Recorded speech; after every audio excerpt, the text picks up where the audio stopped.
Samantala, arestado na ang tatlong sospek na umano'y sangkot sa pagpatay sa dating Vice Mayor ng Abuyog, Leyte na si James Jemre Bohola at sa kanyang anak na si Carlo James Jimbo Bohola.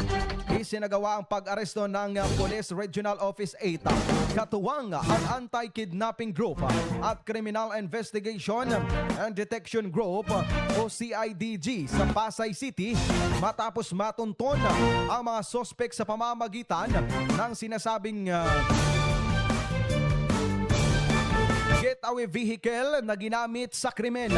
Lahat ng tatlong sospek ay residente ng Basay Samar. Batay sa investigasyon, umano'y dinukot ng mga sospek ang mag-ama mula sa kanilang bodega sa barangay Santa Cruz, Mayorga, Leyte. Ayon sa pulisya, isa sa mga sospek na kinilalang alias Mac ang humiling ng palugit sa pagbabayad ng kanyang tseke kay James Bohola. Sinabi umano ni alias Mac na tinakot siya at ang kanyang pamilya ng dating vice alkalde dahilan upang isagawa ang pagdukot at dalhin ang mag-ama sa Silago, Southern Leyte. Habang nasa lugar, nagkaroon umano ng mainitang pagtatalo sa pagitan ng isa sa mga sospek na si Carlo James Bohola na nawi sa pagpatay sa mag-ama. Natagpuan ang mga bangkay nila James at Carlo James Bohola sa barangay Imelda, Silago, Southern Leyte. Nakatali ang kanilang mga kamay gamit ang alambre at may tali rin sa kanilang mga bibig.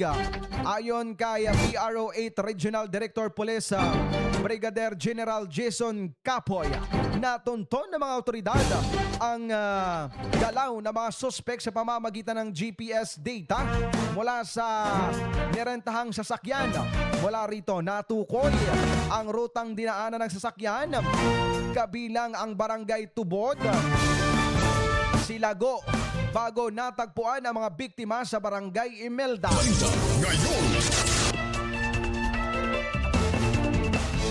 Natukoy rin ng mga investigador ang isang car wash kung saan umano nilinis ang sasakyan bago ito iniwan sa Basay Samar. Mula roon, pinaniniwala ang sumakay ang mga sospek sa isa pang sasakyan, isang Toyota Hilux na kinalaunan o kalaunan ay iniwan sa Sariaya, Quezon bago sila naaresto sa Pasay City. Patuloy ang sinasagawang investigasyon ng pulisya upang matunton ang mga pahayag o mapatunayan ang mga pahayag ng mga sospeka at matukoy ang iba pang detalye ng krimen.